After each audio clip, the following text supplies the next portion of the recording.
wako school fees, utafutie watoto wako chakula. Ukirudi nyumbani wanakuita baba. Hawakuiti baba kwa sababu una ndevu, hawakuiti baba kwa sababu una sauti nzito.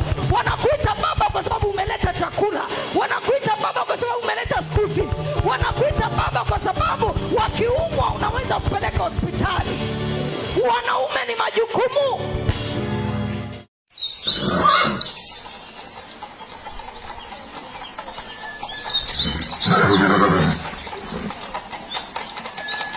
Utafutie watoto wako school fees, utafutie watoto wako chakula. Ukirudi nyumbani wanakuita baba. Hawakuiti baba kwa sababu una ndevu, hawakuiti baba kwa sababu una sauti nzito.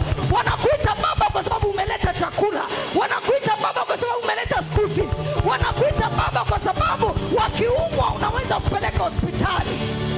Wanaume ni majukumu.